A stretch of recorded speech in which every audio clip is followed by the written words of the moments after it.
ഇപ്പം സകല വിധ സൗകര്യങ്ങളോടും കൂടി താമസിക്കുന്നവരാണ് മന്ത്രിമാർ എന്നാണല്ലോ സാധാരണ ജനങ്ങളൊക്കെ കണക്കാക്കുന്നത്.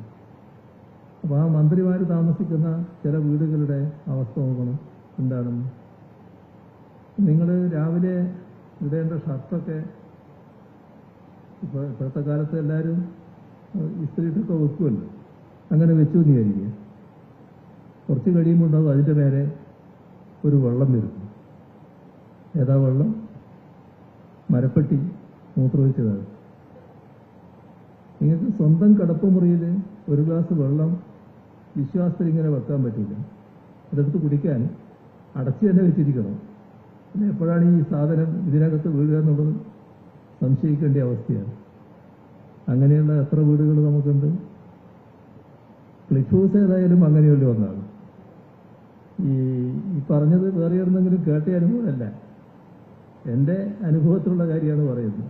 നിങ്ങളെ ഈ തേച്ച് വെച്ച ഷർട്ടിനും മുണ്ടിലുമൊക്കെ ഈ പറയുന്ന മരപ്പെട്ടി മൂത്രം വന്നു വീഴും.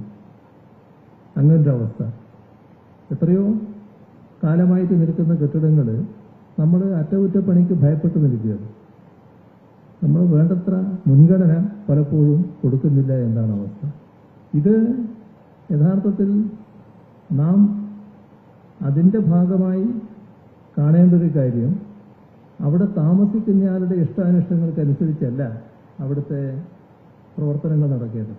ആ കെട്ടിടം സർക്കാരിൻ്റെ വകയാണ്. സർക്കാർ എന്ന് പറഞ്ഞാൽ ഏതെങ്കിലും വ്യക്തികളുടേതല്ലായിരുന്നു. അതിൻ്റെ ഒരു കാര്യത്തെക്കുറിച്ച് ഞാൻ പറയേണ്ടതില്ലായിരുന്നു. അപ്പോൾ ആ സർക്കാരിൻ്റെ വകയായിട്ടുള്ള കെട്ടിടം സംരക്ഷിക്കേണ്ട ബാധ്യത നമുക്കുണ്ട്. അതിനുവേണ്ടി പ്രത്യേകമായൊരു സംവിധാനം നമുക്ക് വേണം.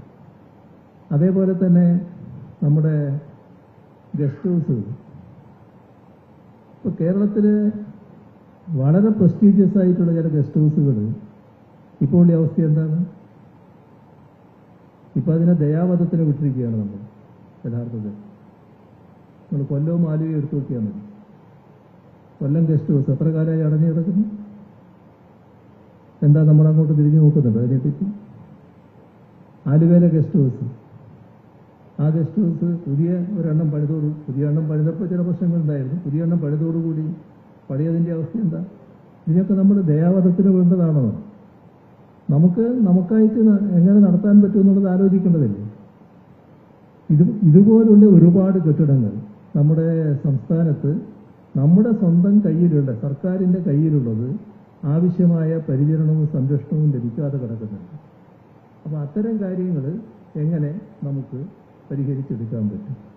ഇതിനൊക്കെ പ്രത്യേകമായി ഒരു നിലപാട് വേണ്ടതില്ല. പൊതു നിലപാട് നമുക്കുണ്ടാവണം. നമ്മുടെ കെട്ടിടങ്ങൾ സംരക്ഷിക്കേണ്ടത് നമ്മുടെ ആവശ്യമാണ്. അതേപോലെ തന്നെ എത്ര കെട്ടിടങ്ങൾ നമ്മുടെ കേരളത്തിൽ ഉപയോഗിക്കാതെ കിടക്കുന്നുണ്ടാവും. നിങ്ങൾ പണി തീർത്ത് കിടക്കുന്ന കെട്ടിടം തന്നെ അവിടെ അങ്ങനെ കിടക്കുന്നുണ്ടല്ലോ, ആളില്ലാതെ കിടക്കുന്നുണ്ടല്ലോ. അങ്ങനെ കിടക്കാൻ പാടില്ലല്ലോ സാധാരണ കാലത്ത്. അപ്പോൾ ഇതുപോലുള്ള കാര്യങ്ങളിൽ ഒരു കൃത്യമായ പരിശോധനയും നടപടികളും നമ്മുടെ ഭാഗത്ത് വേണം. നമ്മളെല്ലാവരും ഇവിടെ കൂടിയിരിക്കുന്നതുകൊണ്ട് നമ്മൾ പറയുന്നത് മാത്രമേ ഉള്ളൂ. ഇതൊരു ഘട്ടത്തിൽ പറയണമെന്ന് ഞാൻ നേരത്തെ കണക്കാക്കിയതാണ്. ഇപ്പം നിങ്ങൾ എല്ലാവരും കൂടി ഉള്ളതുകൊണ്ട് ഇവിടെ പറയുന്നത് മാത്രമേ ഉള്ളൂ. ഇത് നമ്മൾ ഗൗരവമായിട്ട് കാണേണ്ട ഒരു കാര്യമാണ്. അത് നിർബന്ധമായി നമ്മുടെ ഒരു അജണ്ടയായിട്ട് മാറേണ്ടതായിട്ടുണ്ട്. ആരെന്ത് പറയുന്നു എന്നുള്ളതല്ല, നാം ചെയ്യുന്നത് ശരിയാണോ എന്നാണ് നോക്കേണ്ടത്. നമ്മുടെ കെട്ടിടങ്ങൾ സംരക്ഷിക്കേണ്ട ബാധ്യത നമുക്കുള്ളതാണ്. നിങ്ങൾ ആ ചുമതല കൃത്യമായി നിർവഹിച്ചു പോകണം. അതിനാവശ്യമായ നടപടികൾ നമ്മുടെ ഭാഗത്തുണ്ടാവണം.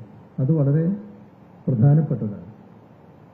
ഇവിടെ നമ്മുടെ കെട്ടിടങ്ങൾ നിർമ്മിച്ചതിന് ശേഷമുള്ള അതിൻ്റെ സുരക്ഷയൊരുക്കൽ, അതുമായി ബന്ധപ്പെട്ട കൃത്യമായ മെയിൻ്റനൻസ് നടത്തൽ, അതിന് പ്രത്യേകമായൊരു വക നമ്മൾ വകയിരുത്തണം. അല്ലെങ്കിൽ ഏതിനും മെയിൻ്റനൻസ് വേണമല്ലോ, അല്ലെങ്കിൽ അത് തകരാറായി പോകും. അതാരാ നന്നാക്കുക? പൊതു കെട്ടിടമല്ലേ. നമ്മൾ താമസിക്കുന്ന നമ്മുടെ സ്വന്തം വീടാണെങ്കിൽ ആ വീട് ഇടക്കിടക്ക് നമ്മൾ എന്തെങ്കിലും ചില കാര്യങ്ങൾ വന്നാൽ അപ്പോൾ തന്നെ പരിഹരിക്കില്ലേ? അങ്ങനെ പരിഹരിക്കാനാവണം, അതിനുള്ള നടപടികൾ ഉണ്ടാവണം. അപ്പോൾ അതിന് ഈ നമ്മുടെ നടപടിക്രമങ്ങളിൽ എന്തെങ്കിലും മാറ്റങ്ങൾ വരുത്തേണ്ടതുണ്ടെങ്കിൽ ആ മാറ്റങ്ങൾ ഉണ്ടാവണം. അതിൻ്റെയൊന്നും ഭാഗമായിട്ട് ഒരു ദോഷവും വരാനില്ല, ഗുണം മാത്രമേ വരാനുള്ളൂ. ചെയ്യേണ്ട കാര്യങ്ങൾ ചെയ്യേണ്ട സമയത്ത് ചെയ്തില്ലെങ്കിൽ ആ കെട്ടിടത്തിന് തന്നെ കുറേ കാലം കഴിയുമ്പോൾ വലിയ തകരാറുകൾ സംഭവിക്കും. ഇതാണ് നമ്മൾ കാണേണ്ടത്. അപ്പോൾ അതിന് വിടാതെ നമ്മൾ കൃത്യമായി പരിഹരിക്കുന്നതിനുള്ള നടപടികൾ സ്വീകരിച്ചു പോവുകയാണ് വേണ്ടത്. ഇവിടെ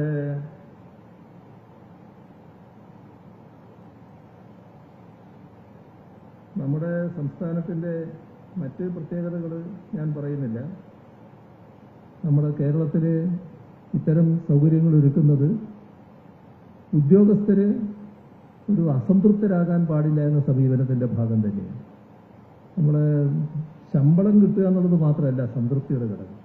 ജീവിതത്തിൻ്റെ എല്ലാ ഘടകങ്ങളും സംതൃപ്തമായിരിക്കണം. അപ്പോൾ ജോലി കഴിഞ്ഞ് താമസിക്കാൻ പറ്റിയൊരു സ്ഥലമില്ല, അതിൻ്റെ ഭാഗമായി കുടുംബം വല്ലാത്ത പ്രയാസത്തിലാകുന്നു എന്നൊക്കെ വരുമ്പോൾ അത് വല്ലാത്തൊരു അസ്വസ്ഥതയാണ് ആളുകളിൽ ഉണ്ടാക്കിയത്. അത് ഉണ്ടാകാൻ പാടില്ല. അതുകൊണ്ട് തന്നെയാണ് ന്യായമായ മതിയായ സൗകര്യങ്ങളുള്ള കെട്ടിടങ്ങൾ താമസിക്കാനുണ്ടാകണമെന്ന നിലപാട് സർക്കാരിനുണ്ട്. ആ നിലപാട് നമുക്ക് തുറന്നു കൊണ്ടുപോകാൻ കഴിയണം. അതിനാവശ്യമായി വരുന്ന പണം ചെലവഴിക്കുന്നത് ഒരു തരത്തിലും ഒരു ദുർവ്യയമല്ല. ചിലപ്പോൾ നമ്മുടെ കേരളത്തിലൊരു പ്രത്യേകത എന്തിനും ഈ അനാവശ്യ വിവാദങ്ങൾ ഉയർത്തിക്കൊണ്ടുവരുന്നതാണ്. വിവാദങ്ങൾ ഒരു ഭാഗത്ത് നടന്നോട്ടെ, ആവശ്യമായ കാര്യങ്ങൾ നടക്കുക എന്നുള്ളതിനാണ് പ്രാധാന്യം. ആ കാര്യങ്ങൾ നടത്താൻ നമുക്ക് സാധിക്കണം. അത് കണ്ട് ഇവിടെ കെട്ടിടം വേണോ മറ്റു കാര്യങ്ങൾ വേണോ എന്ന് ശങ്കിച്ച് നിൽക്കേണ്ടതായിട്ടില്ല. നമുക്ക് നമ്മുടെ ഉദ്യോഗസ്ഥർക്ക് താമസിക്കാൻ ആവശ്യമായ സൗകര്യം ഒരു ഭാഗത്ത് വേണം. പൊതുമുതൽ ചെലവിട്ട് നിർമ്മിച്ചതാണ് കെട്ടിടങ്ങൾ. ആ കെട്ടിടങ്ങൾ നിർമ്മിച്ചതിന് ശേഷം സംരക്ഷിക്കുന്ന പ്രവർത്തനം ഇടക്കിടക്ക് നടത്താൻ നമുക്ക് കഴിയണം. ഇതിനെല്ലാം കൃത്യമായ മാനദണ്ഡങ്ങൾ നിശ്ചയിച്ച് പോകാൻ നമുക്ക് സാധിക്കണം. വേണമെങ്കിൽ നിങ്ങളൊരു നല്ലൊരു കമ്മിറ്റി നിശ്ചയിക്കും. ഇതെല്ലാം കൂടി പരിശോധിച്ച് എന്ത് വേണമെന്ന് നമുക്ക് തീരുമാനിക്കാവുന്നതാണ്. അങ്ങനെ ഒരു പരിശോധനയും നടത്തുന്നത് നന്നാകും എന്നാണ് തോന്നുന്നത്. മറ്റ് കൂടുതൽ കാര്യങ്ങളിലേക്ക് ഞാൻ കടക്കുന്നില്ല. നമ്മുടെ സർക്കാർ ഉദ്യോഗസ്ഥർ സംതൃപ്തരാവുക എന്നതാണ് ഏറ്റവും പ്രധാനം.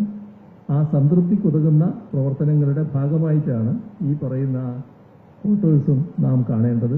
ഇനിയും ഇത്തരം ക്വാർട്ടേഴ്സുകൾ ആവശ്യമുള്ളിടത്തെല്ലാം നിർമ്മിക്കേണ്ടതായിട്ട് വരും എന്നത് നാം കാണണം. അതിന് സാമ്പത്തിക പ്രയാസത്തിൻ്റെ ഘട്ടത്തിൽ ചില വിഷമങ്ങളൊക്കെ ഉണ്ടാകുമെങ്കിലും അതെല്ലാ ഘട്ടത്തിലും നിൽക്കുന്നില്ലല്ലോ നമ്മൾ കാണേണ്ടത്. അപ്പോൾ നമ്മൾ അതിനിടക്കും കാര്യങ്ങൾ നിർവഹിച്ചു പോവുക എന്നുള്ള സമീപനം തന്നെയാണ് സ്വീകരിക്കേണ്ടത്. വേഗം തന്നെ ഈ പണി ആരാ ഏറ്റെടുത്ത് ഒരാളെങ്കിലായതുകൊണ്ട് പ്രശ്നമില്ല. അവർ കൃത്യസമയത്ത് തന്നെ പൂർത്തിയാക്കുമെന്ന് പ്രതീക്ഷിക്കാം. അത് ഇതേവരെയുള്ള ചരിത്രം അങ്ങനെയാണ്.